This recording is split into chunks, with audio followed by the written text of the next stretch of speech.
Hello, and welcome back to Belmont Bunch. 1 second. Get over here. Come on.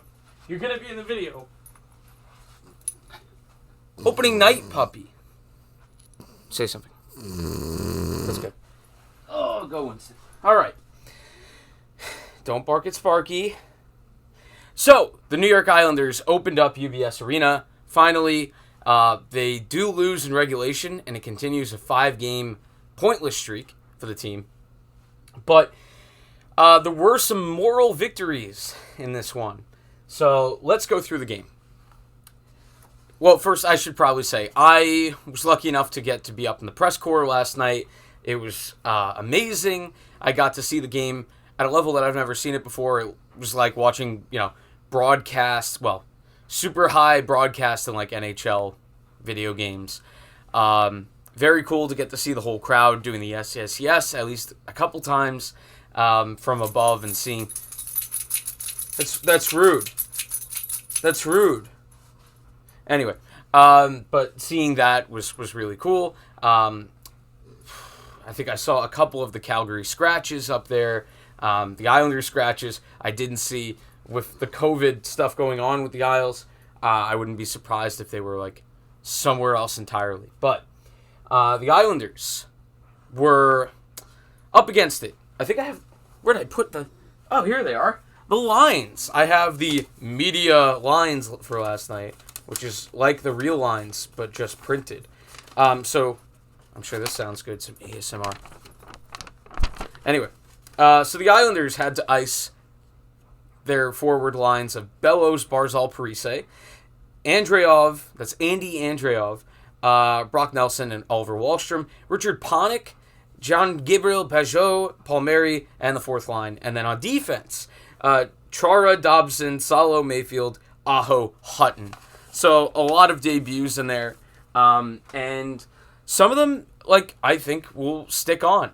But we'll go through the game and we'll talk about that. First, one of the veteran Islanders gives the puck away in his own zone on a really, really, really disgusting-looking play. Matt Martin hands the puck to Brad Richardson. It's a one-on-one with Varlamov, and he just goes hard and low and scores. And it's 1-0 only 4 minutes in.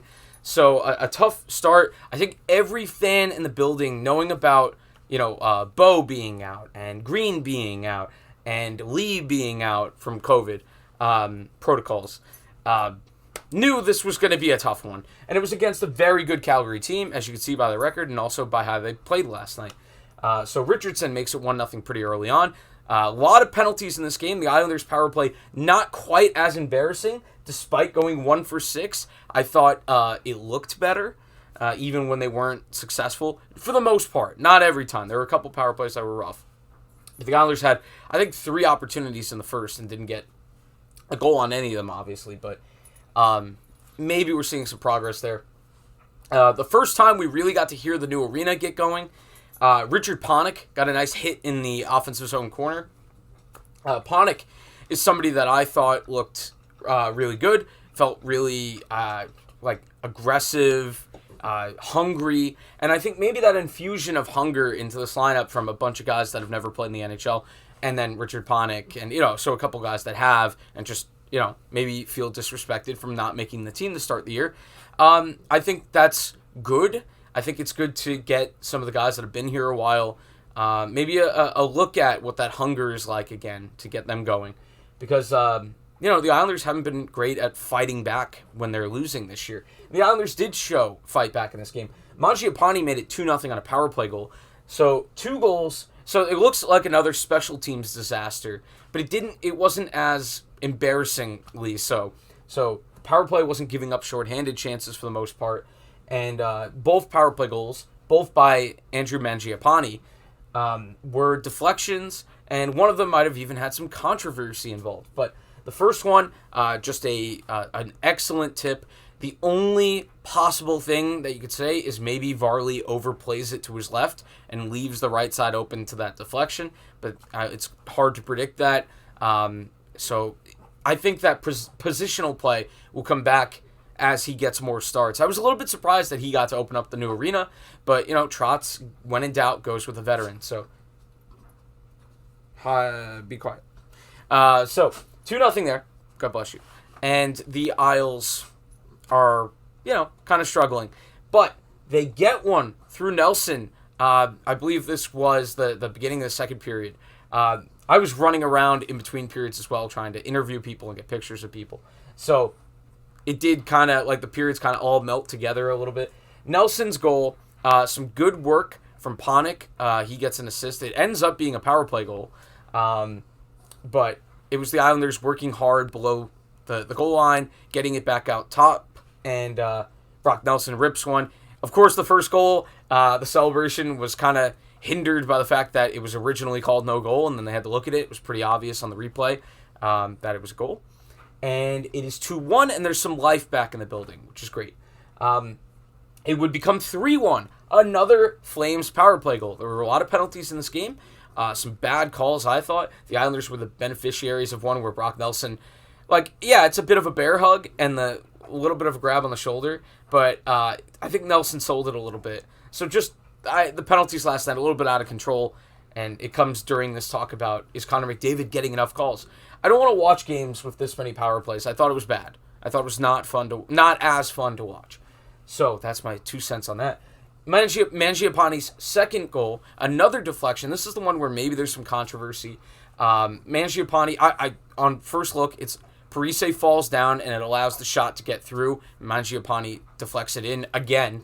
But it looks like a trip maybe, kind of one of those accidental on purpose trips by Mangiapane where he leaves the skate out. Parise trips over it. Parise would have been the guy on the shooter, and it comes in and goes in, and Parise stayed down for a sec, maybe looking for the call.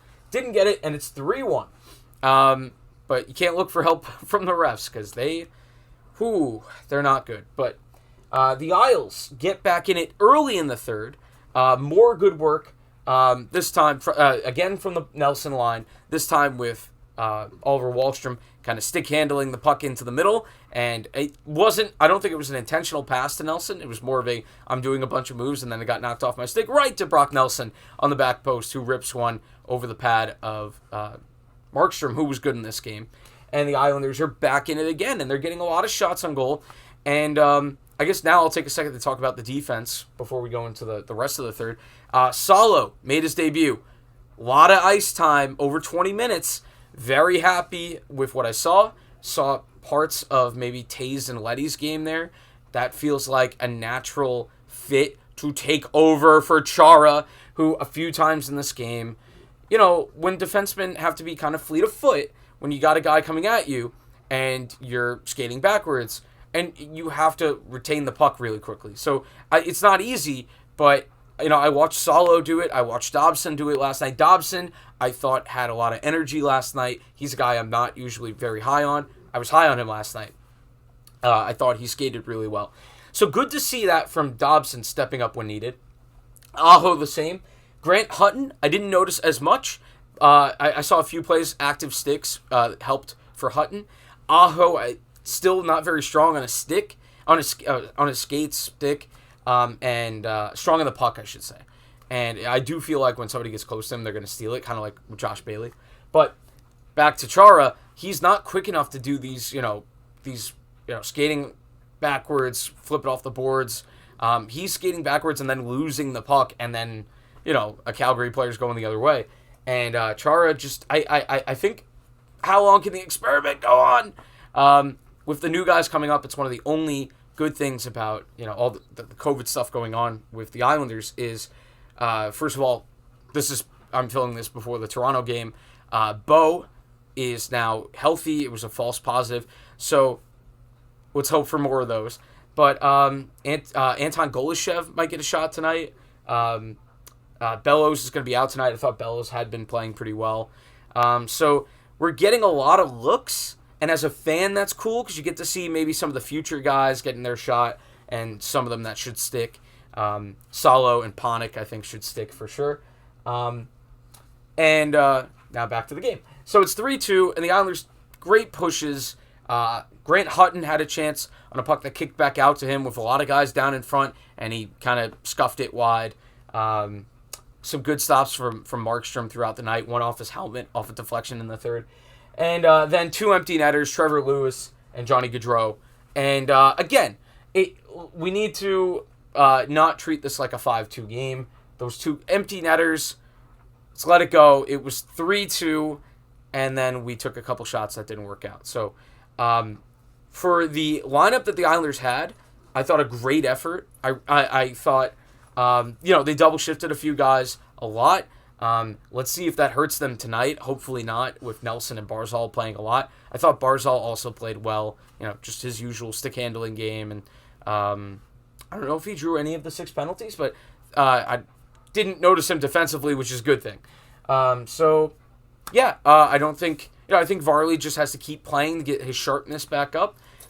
Tonight, I'm hopeful that Sorokin, he'll probably have to be depended on, unless the Islanders can summon up some of the energy last night, because I expected the Islanders to get, badly outshot and need the goalie to do all the work. They did better than I expected in that regard. So, I'm excited to see Anton Golishev rather than Andy Andreov. But I do think that Panik is going to see a lot of ice time tonight. Looked like Trotz trusted him last night. He was playing with a little bit of everybody. So that's good. So this is kind of my part 2. The next day, got a little bit more time to think.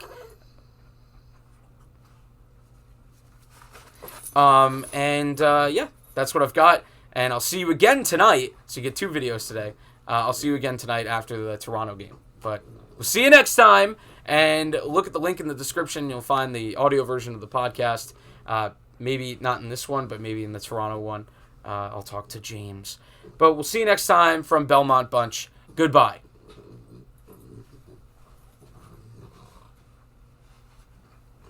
What's that?